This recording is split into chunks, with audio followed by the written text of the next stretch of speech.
Welcome to Pratap classes. दोस्तों, Pratap classes के YouTube channel पर आपका स्वागत है। आज है 29 मार्च 2024 और 29 मार्च 2024 के जितने भी इंडिया और वर्ल्ड के जो करंट अफेयर्स के क्वेश्चन बनते हैं, आज उनका हम डिस्कशन करेंगे। पूरा वीडियो ध्यान से देखना और लास्ट में आपसे क्वेश्चन पूछूंगा जिनके जवाब आपको कमेंट बॉक्स में देना होगा। आज अपने पढ़ेंगे अंतरिक्ष विज्ञान में युवाओं के लिए स्टार्ट 2024 कार्यक्रम आयोजित किया जाएगा। मिस यूनिवर्स प्रतियोगिता में पहली बार भाग लेगा सऊदी अरब। राष्ट्रीय जांच एजेंसी एनआईए का डायरेक्टर जनरल किसे नियुक्त किया गया, इनकी आज हम चर्चा करेंगे पूरे लेटेस्ट न्यूज के साथ में। डेली आपको सुबह ये 7 बजे करंट अफेयर्स की क्लास है मिलती है। बस अभी आपके लिए एक दो दिन और है। 1 अप्रैल से इस क्लास का टाइम अपने चेंज कर देंगे। 1 अप्रैल से अपने इस क्लास का टाइम रहेगा सुबह 6:30 अपने इस क्लास का टाइम में कर देंगे। यानी कि सोमवार को 1 अप्रैल है, तो 1 अप्रैल से अपने 6:30 पर आपको ये लाइव क्लास का समय कर दिया जाएगा। तो सारे विद्यार्थी एक बार सेशन को लाइक शेयर करेंगे और जो साथी हमारे इस चैनल पर नहीं है तो जरूर आप चैनल को सब्सक्राइब करें और इसके पास लगे बेल आइकन का घंटा दबाएं ताकि हम जैसे वीडियो अपलोड करें उसका नोटिफिकेशन आप तक पहुंच जाएगा। सभी साथियों को गुड मॉर्निंग। सबसे पहले हम कल के क्वेश्चनों को रिवाइज कर लेते हैं। हाल ही में एबेल पुरस्कार के लिए किसका चयन किया गया, तो मिशेल टेलाग्रैंड को। किस राज्य के शिक्षा मंत्री ने ऑनलाइन लर्निंग प्लेटफॉर्म शिक्षा रिफॉर्म लॉन्च किया, तो गुजरात के शिक्षा मंत्री ने। एवरेडी इंडस्ट्री इंडिया ने किस खिलाड़ी को अपना ब्रांड एम्बेसडर बनाया, तो शरद कमल को। ये शरद कमल नहीं है यहाँ पे, नीरज चोपड़ा। सॉरी, यहाँ पे मिस्टेक रखी है। नीरज चोपड़ा को अपना ब्रांड एम्बेसडर बनाया। हाल में जारी हुरून रिसर्च इंस्टीट्यूट की रिपोर्ट के अनुसार एशिया की अरबपति राजधानी का खिताब किसने हासिल किया, तो ये किया है मुंबई ने। वरिष्ठ राजनयिक अभय ठाकुर को किस देश में भारत का अगला राजदूत नियुक्त किया गया, म्यांमार में। यूपीएससी में निदेशक के रूप में किसे नियुक्त किया गया, हंसा मिश्रा को। हाल ही में लुइस मोंटेनेग्रो किस देश के नए प्रधानमंत्री बने, पुर्तगाल के। एयर ट्रांसपोर्ट अवार्ड 2024 में किसे एयरलाइन ऑफ द ईयर के लिए नामित किया गया, ये किया गया इंडिगो को सम्मानित है किया गया। तो ये थे कल के क्वेश्चनों का रिवाइज हमने कर लिया। ये शाम को डेली आपको टेलीग्राम पर भी वन लाइनर आपको ये रिवाइज आपको मैं करवा देता हूँ। तो सारे विद्यार्थी वीडियो के डिस्क्रिप्शन में भी टेलीग्राम का लिंक है, वहाँ टेलीग्राम ग्रुप को आप ज्वाइन कर लेना। करंट का अगर कोई मेन क्वेश्चन होता है उसकी फोटो के साथ में मैं आपको डिटेल डाल देता हूँ। इसके अलावा ये वन लाइनर क्वेश्चन भी आपको टेलीग्राम पर मिलते हैं। तो स्टार्ट करें आज की क्लास। पहला क्वेश्चन आपके सामने। हाल ही में अंतरिक्ष विज्ञान में युवाओं को प्रेरित करने के लिए कौन सा किस कौन है स्टार्ट 2024 कार्यक्रम आयोजित करेगा। हाल ही में यानी कि ऐसा कौन सा संगठन है जो अंतरिक्ष विज्ञान में युवाओं को प्रेरित करने के लिए कौन है जो स्टार्ट 2024 कार्यक्रम आयोजित करेगा, तो वो करेगा इसरो। कौन करेगा, ये इसरो के द्वारा अंतरिक्ष विज्ञान के अंदर युवाओं को वहां पर आकर्षित उसमें उनकी क्षमता को बढ़ाने के लिए स्टार्ट 2024 कार्यक्रम आयोजित करेगा। कौन करेगा, इसरो। तो भारतीय अंतरिक्ष अनुसंधान संगठन इसरो अप्रैल और मई के दौरान अंतरिक्ष विज्ञान प्रौद्योगिकी जागरूकता प्रशिक्षण स्टार्ट 2024 कार्यक्रम आयोजित करेगा। इसका शॉर्ट फुल फॉर्म आपसे पूछे तो अंतरिक्ष विज्ञान और प्रौद्योगिकी जागरूकता प्रशिक्षण है जो स्टार्ट है वो 2024 कार्यक्रम का आयोजित करेगा अप्रैल और मई के दौरान। इसरो स्टार्ट 2024 की मेजबानी के लिए भौतिक विज्ञान और प्रौद्योगिकी में यूजी और पीजी पाठ्यक्रमों की पेशकश करने वाले भारत के शैक्षणिक संस्थानों, विश्वविद्यालयों और कॉलेजों में रुचि की अभ्यर्थी के आमंत्रित है कराने की। जो आपको पता है जो युवा है, जैसे बड़े बड़े संस्थाओं के अंदर, बड़े बड़े विश्वविद्यालयों के अंदर, कॉलेजों के अंदर जो है उनकी बढ़िया तरीके से उनकी रुचि है, तो उसके लिए भौतिक विज्ञान के अंदर उन साथियों को, उन युवाओं को वहां पर इस स्टार्ट 2024 कार्यक्रम में उनको लिया जाएगा ताकि वहां पर वो बढ़िया तरीके से जो अंतरिक्ष प्रौद्योगिकी से रिलेटेड कोई भी जो है मान के चलो कोई भी जो है कार्यक्रम वगैरह वो वहां पर सीख सके। अगला क्वेश्चन। हाल ही में राष्ट्रीय जांच एजेंसी एनआईए का डायरेक्टर जनरल किसे नियुक्त किया गया है। हाल ही में राष्ट्रीय जांच एजेंसी का डायरेक्टर जनरल किसे नियुक्त किया गया, ये किया गया है सदानंद वसंत को, ऑप्शन नंबर 1 किसको किया गया, सदानंद वसंत को राष्ट्रीय जांच एजेंसी का डायरेक्टर जनरल नियुक्त किया गया। ये तस्वीर में आप देख सकते हो। और ये किसकी जगह लेंगे, ये दिनकर गुप्ता की, किसके, दिनकर गुप्ता की जगह लेंगे सदानंद वसंत है, और इनको राष्ट्रीय जांच एजेंसी का डायरेक्टर जनरल नियुक्त कर दिया। आईपीएस सदानंद वसंत को राष्ट्रीय जांच एजेंसी एनआई का डायरेक्टर जनरल नियुक्त कर दिया। ये 31 दिसंबर 2026 को अपनी सेवानिवृत्ति तक या अगले आदेश तक इस पद पर रहेंगे। तो याद रखना 31 दिसंबर 2026 तक वो आगामी तक इस पद पर रहेंगे। वह दिनकर गुप्ता की जगह लेंगे, ये याद रखना। और जो 31 मार्च को रिटायर होने वाले, ये 31 मार्च को रिटायर हो जाएंगे दिनकर गुप्ता, और 1 अप्रैल से आईपीएस सदानंद वसंत है वो राष्ट्रीय जांच एजेंसी के डायरेक्टर जनरल नियुक्त होंगे। इसके अलावा आईपीएस पीयूष आनंद को, ये याद रखना भी नीचे वाला पॉइंट भी, पीयूष आनंद को एनडीआरएफ का महानिदेशक है, और राजीव कुमार को पुलिस अनुसंधान एवं विकास ब्यूरो का डीजी बनाया गया है। यहाँ पर देखो 3 नियुक्तियां होगी। एक तो राष्ट्रीय जांच एजेंसी हो गया सदानंद वसंत को, इसके अलावा एनडीआरएफ का महानिदेशक पीयूष आनंद को, और राजीव कुमार को पुलिस अनुसंधान एवं विकास ब्यूरो का डीजी बना दी। 3 नियुक्तियां होगी और तीनों मैंने आपको बता दी।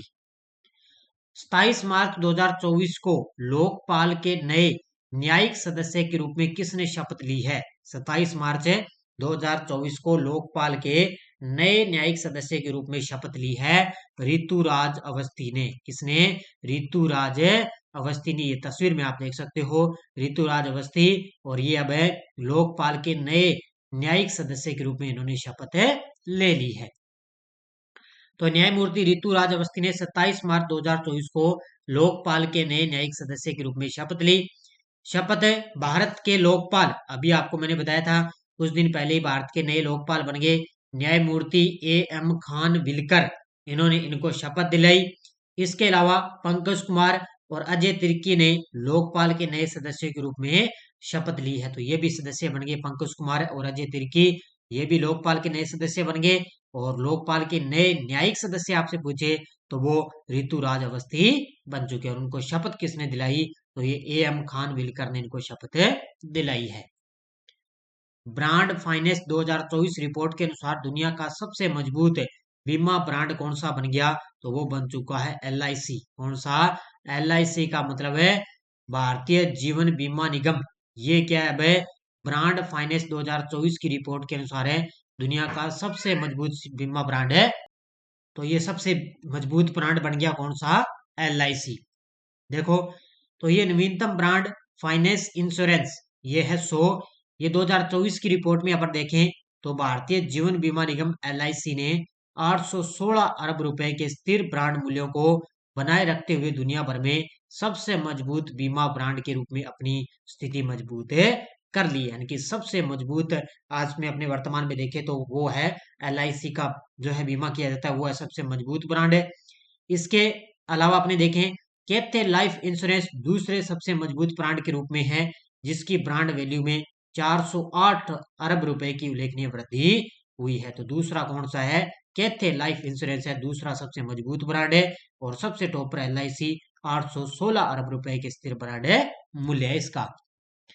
कौन सा देश पहली बार मिस यूनिवर्सिटी प्रतियोगिता में भाग लेगा, कौन सा देश है पहली बार मिस यूनिवर्सिटी प्रतियोगिता में भाग लेगा, वो लेगा सऊदी अरब। कौन सा लेगा, सऊदी अरब के अंदर है कौन है, इसमें है रूमी अल कहातानी। ये है रूमी अल कहातानी, ये सऊदी अरब की तरफ से मिस यूनिवर्स प्रतियोगिता के अंदर भाग लेगी और पहली बार इसके अंदर भाग ले रही है।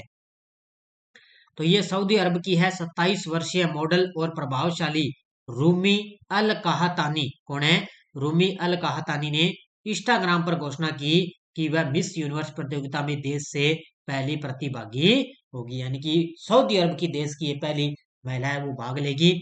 अल कहातानी का जन्म रियाद में हुआ।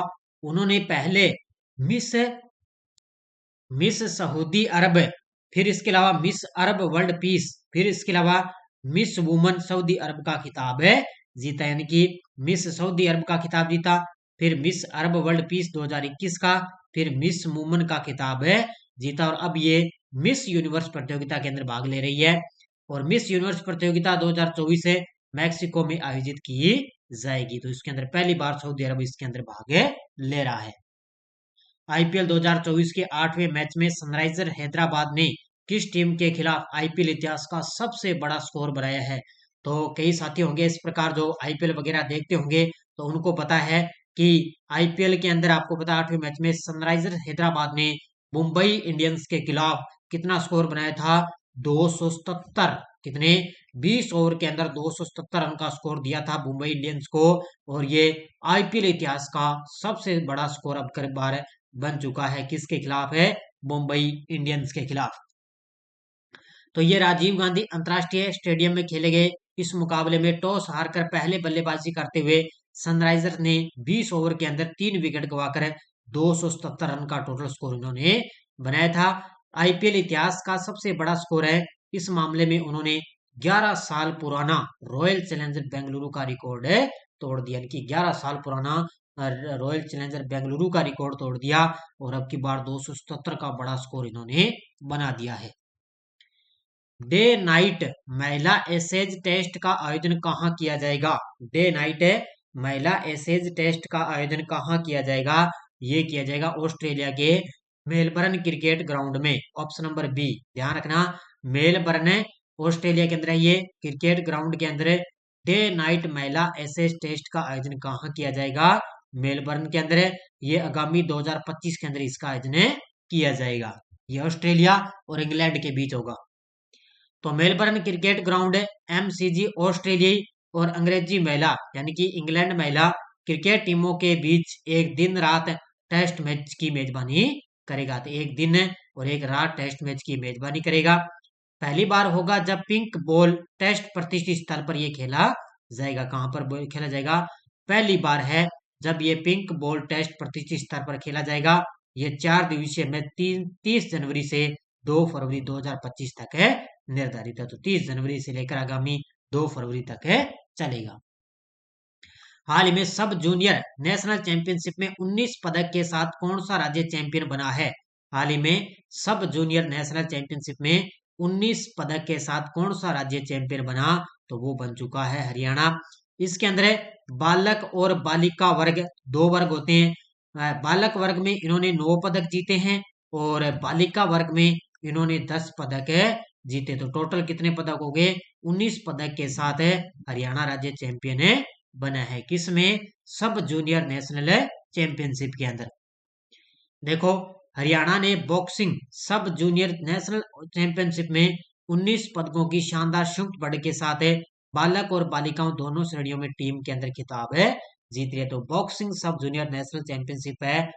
हरियाणा ने दोनों श्रेणियों में शीर्ष पर रहकर अपना दबदबा दिखाया। इस टूर्नामेंट में 612 मुक्केबाजों ने भाग लिया, जिनमें 337 बालक है और 275 बालिकाएं इसके अंदर शामिल थी। और बालिका वर्ग में राज्य ने 7 स्वर्ण, 1 रजत, 2 कांस्य और टोटल कितने पदक जीते? 10 पदक है। वहीं बालक वर्ग में 6 स्वर्ण, 2 रजत और 1 कांस्य सहित 9 पदक जीतकर 62 अंकों के साथ पहला स्थान हासिल कर लिया। तो हरियाणा ने सब जूनियर नेशनल चैंपियनशिप जीती है। हाल ही में आईएलओ की रिपोर्ट के अनुसार भारत में कितने प्रतिशत युवा बेरोजगार हैं? हाल ही में आईएलओ की रिपोर्ट के अनुसार भारत में कितने प्रतिशत युवा बेरोजगार हैं? आईएलओ का मतलब होता है अंतर्राष्ट्रीय श्रम संगठन। क्या होता है? अंतर्राष्ट्रीय श्रम संगठन है। और इसके अनुसार भारत में कितने प्रतिशत युवा बेरोजगार हैं? तो वो है 83। कितने? 83% युवा है वो बेरोजगार हैं। इसका उत्तर हो जाएगा ऑप्शन नंबर सी। तो अंतर्राष्ट्रीय श्रम संगठन आईएलओ ने मानव विकास संस्थान आईएचडी के सहयोग से भारत रोजगार रिपोर्ट 2024 से जारी की। इन दोनों ने मिलकर क्या है? भारत रोजगार रिपोर्ट 2024 जारी की। इसमें उच्च शिक्षा प्राप्त बेरोजगार युवाओं की संख्या 2 गुना हो चुकी है। तो धीरे धीरे सबसे ज्यादा आपको पता है देश के अंदर बेरोजगार बहुत ज्यादा जो है युवा बैठे हैं। माध्यमिक या उच्च शिक्षा प्राप्त बेरोजगार युवाओं की हिस्सेदारी 2000 में 35.2% से लगभग 2 गुनी होकर 2022 में 65.7% हो चुकी है। और अब देश के बेरोजगार कार्यबल से लगभग 83% युवा है। कितने प्रतिशत युवा बेरोजगार है? तो 83%। अगला क्वेश्चन देखो आपके सामने। हाल ही में सेनेगल का नया राष्ट्रपति किसे नामित किया गया? हाल ही में सेनेगल का नया राष्ट्रपति किसे नामित किया गया? ये किया गया, ध्यान रखना, किसको? ऑप्शन नंबर 1 बासिरो डियोमायो को। किसको? बासिरो डियोमायो है, ये सेनेगल के नए राष्ट्रपति बन चुके हैं।